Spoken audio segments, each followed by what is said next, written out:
Jeudi 24 octobre, vous êtes bien avec nous sur Grand Littoral TV, votre chaîne d'information régionale. Voici en images et en 8 minutes l'actualité du jour près de chez vous.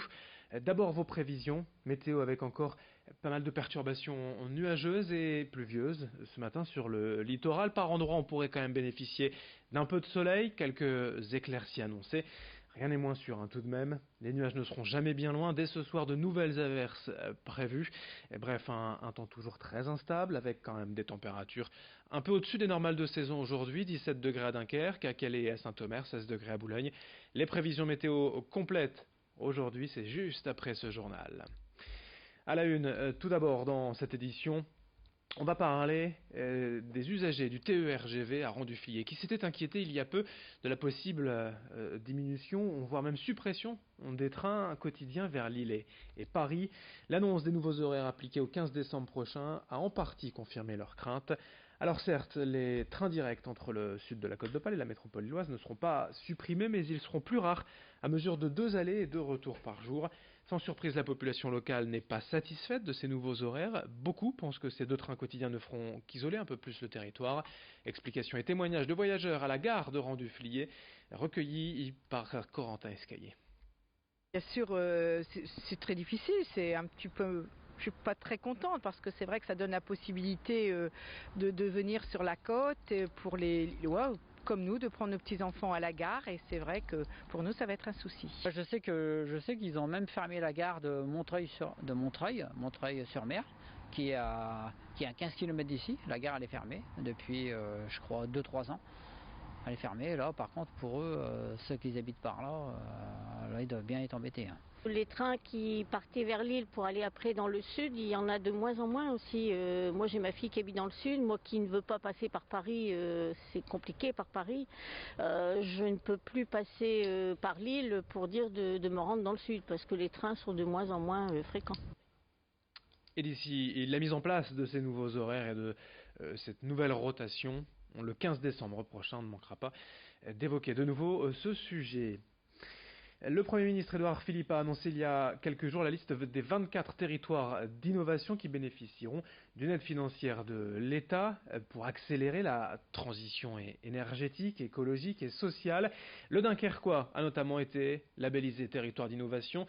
Cela engendre une dotation exceptionnelle de 37,5 millions d'euros pour accompagner divers projets d'ici 2024, voire 2030. Une ambition à 10 ans pour la communauté urbaine de Dunkerque pour améliorer la qualité de l'air, réduire les émissions de gaz à CO2 ou d'autres projets encore. Explication avec nos invités venus en plateau pour nous en parler, les responsables justement de ce label territoire d'innovation. Nous sommes fixés une ambition extrêmement forte, que dans 10 ans, il n'y ait plus de jours d'alerte de pollution atmosphérique à Dunkerque. C'est quand même, on a mis la barre haute, mais ça fait partie aussi du signal qu'on veut donner à la population par rapport à ça.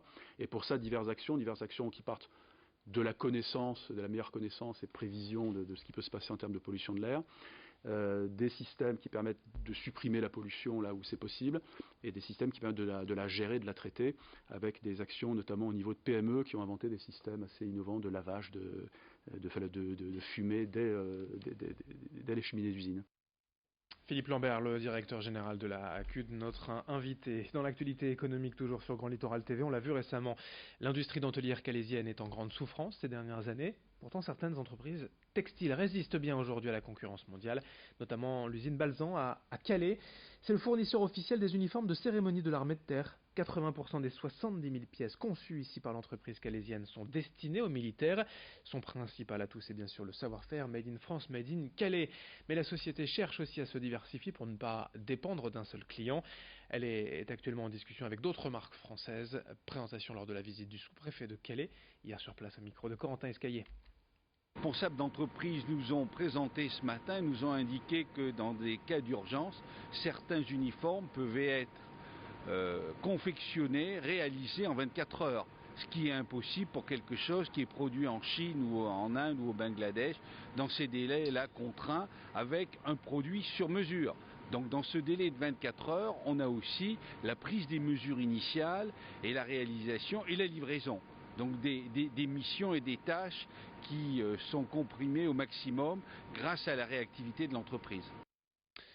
En bref, un départ de feu rapidement maîtrisé par les pompiers hier à Calais sur le site d'une usine Céveso, ce qui nous rappelle bien sûr l'incendie dramatique de l'usine Lubrizol à Rouen il y a plusieurs jours. Un incendie qui s'est déclaré hier en fin d'après-midi au sein de l'usine Interor située rue des Garennes à Calais. L'incendie a été rapidement maîtrisé, je vous le disais, par les pompiers, mais par mesure de précaution selon les autorités, 4 salariés ont été transportés à l'hôpital. La cause de l'incendie n'est pas encore connue. Une enquête a été ouverte à Dunkerque, toujours au chapitre fait divers. Un seau domicile fixe a été retrouvé hier matin vers 8h30 au pied d'un immeuble inanimé et cours François Barre. Il a été déclaré décédé par les secours qui sont arrivés sur place. Là encore, on ne connaît pas les causes de ce drame. Une enquête a été ouverte. Pour finir ce journal avec toute autre chose, durant ces vacances, peut-être vos enfants vous ont déjà demandé quand c'était Halloween. Eh bien, c'est dans une semaine.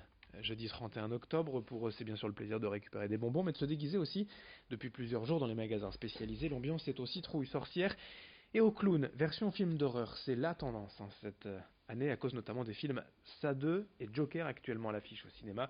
Et pour se déguiser dans les boutiques, il y en a pour tous les goûts et pour toutes les bourses. Du déguisement complet au simple maquillage. Explication des tendances au micro de Florine Curec. Cette année, les tendances au niveau des costumes, c'est à n'en pas douter le clown du film qui vient de sortir. Et après, bien sûr, mais ça c'est un peu toute l'année, mais ça reste une très grosse tendance pour Halloween. C'est le Joker et puis Harley Quinn. Pour se démarquer, il y a également le maquillage et les lentilles, c'est très tendance. Le latex et ce qui marche très fort aussi cette année, c'est les masques néons, avec des masques avec des LED tout autour.